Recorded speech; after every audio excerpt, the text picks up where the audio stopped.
हामी चल्देको ल कता भन्नुहुन्छ भने हामी चाहिँ चल्देको है चल्देको है अब हामी चाहिँ भाउजूको घर हिँडेको अनि के अरे अब अहिले चाहिँ यो कुलो बाटो आयौँ अब भरे चाहिँ कुन बाटो जान्छौँ यो उकालो बाटो है हेर्नुहोस् है कुकुरहरू साथीहरू यो उकालो बाटो जानुपर्छ उकालो बाटो अनि अब अहिले चाहिँ म माथि रोडबाट जानुपर्छ भरे रमाइलो हुन्छ होइन अहिले चाहिँ हामी कुलो बाटो आयौँ र पनि एकदमै रमाइलो भयो एकदमै खुसीको अनुभव भयो अनि हामी चाहिँ पुग्न लागेको भाउजूको घरमा ल अब भाउजूकै घरमा भेटौँ है त साथीहरू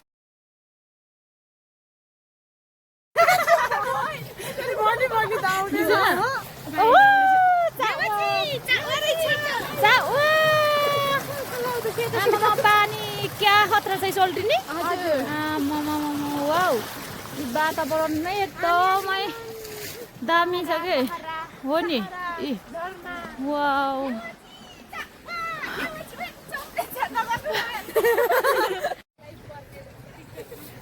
बस गाडी फाइनल्ली भाउजूको घरमा पुग्यो ल प्रवेश गर्यो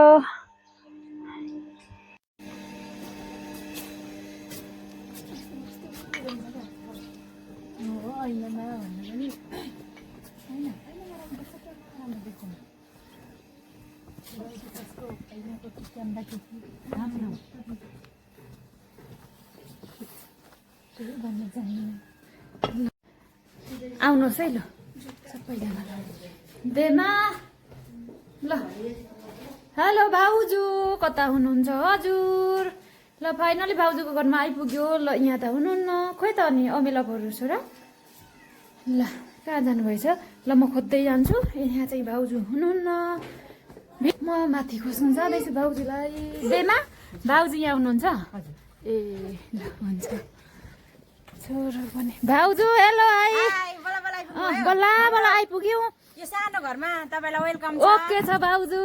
ल नाच्नु अनि ल हामी त आएको छौँ कतिजना आएको छौँ ल खुसियालीमा ल लुगा धुँदै हुनुहुन्थेछ मेरो भाउजू अनि राम्ररी आइपुग्नु भयो राम्ररी खुट्टाहरू पनि ठोकेन ठेस लागेन है सकुशल आइपुग्यो एकदमै हजुरसँग भेट्न पाइयो एकदमै खुसी पनि छौँ भाउजू ल ओके भाउजू ओके छ त भाउजू उहाँ भाउजू हजुर यता हाम्रो चाहिँ बल्ल भेट भएको बेला सेयर ढोक चलिरहेछ चिनजान कार्यक्रम उता अनकम्फर्टेबल लाग्यो कम्फर्टेबल लागेन त्यही भएर चाहिँ उहाँहरू तलमा बसेकोदेखि पनि कति आधा घन्टा जति लाग्छ सोल्टिनी जानलाई हो त्यहाँ जानु भइरहेछ उहाँहरू चाहिँ यता हाम्रो दाजु चाहिँ एकदमै तोङभा लभर हो मेरो दाजु चाहिँ यता दाजु एक दुई शब्द जाओस् न हौ फर्किसक्यौँ है भाउजूको घरदेखि यस्ता सामानहरू लिएर जाँदैछौँ कस्तो राम्रो हिमाल पनि देख्न सकिन्छ यहाँदेखि चाहिँ एकदमै खुसी लागिरहेछ यस्तो रमाइलो ठाउँमा पुगिरहेछौँ है र हामीलाई चाहिँ उता गाउँदेखि पठाइदिनु भएको छ यस्तो पार्सलहरू के यस्तो पार्सलहरू बजुले पठाइदिनु भएको छ मलाई भित्र चाहिँ के छ लास्टमा अनबक्सिङ गर्नेछौँ है लास्टमा हेरिदिनु होला यो भिडियो मेरो आमालाई चाहिँ म धेरै धन्यवाद दिन चाहन्छु उहाँलाई पनि एक पोका मलाई एक पोका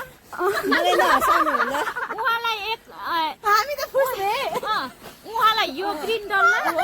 अनि यो मलाई चाहिँ व्हाइट डल्ला पठाइदिनु भएको छ उता चाहिँ एकदमै दुःख मानिराख्नु भएको छ क्या उता हाम्रो बजीमा नातिनु पर्यो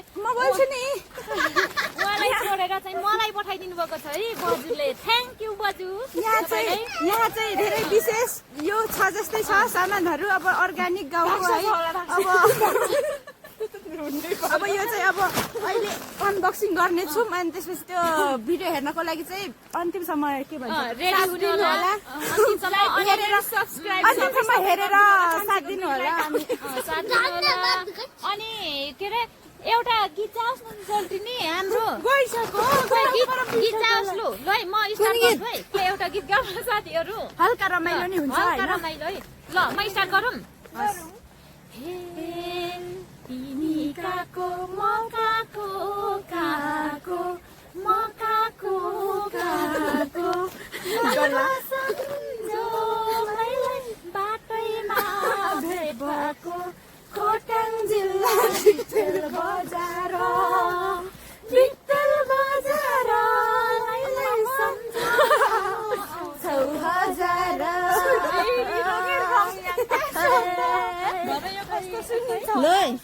हेलो फाइनली हामी चाहिँ घरमा आइसकेका छौँ अब हामीले सामानहरू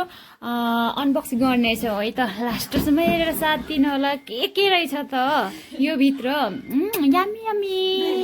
2 बोरा छ है यामी यामी वाउ ल अब सामानहरू चाहिँ अनबक्सिङ गर्ने वाला छौँ हेर्नुहोस् है ए वाउ के रहेछ त ओ सुकेको खोर्सानी वाउ अनि यता चाहिँ रहेको छ मासु पोर्कको मासु सुकाएर पठाइदिनु भएको छ एकदमै थ्याङ्क यू भन्न चाहन्छु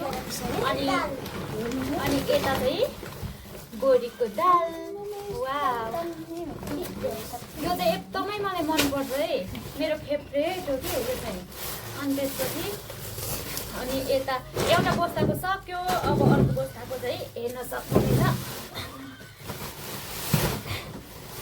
यो चाहिँ रहेको छ कागती मह इत्यादि छ यो भित्र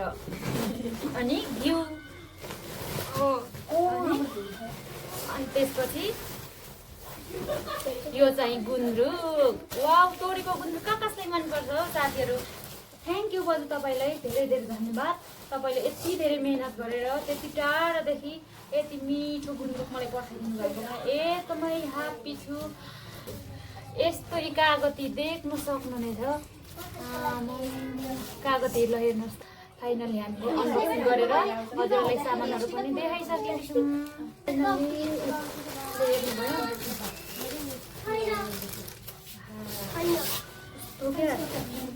अनि यता चाहिँ अदुवा अनि यता चाहिँ मैले भनेको थिएँ नि घिउ कस्तो मिठो हुन्छ घिउ अनि ल फाइनली यति पठाइदिनु भएछ एकदमै खुसी छु थ्याङ्क यू यस्तोसँग भिडियो हेरिदिनु भएकोमा ल बाई बाई अर्को भिडियोमा भेटौँ बाई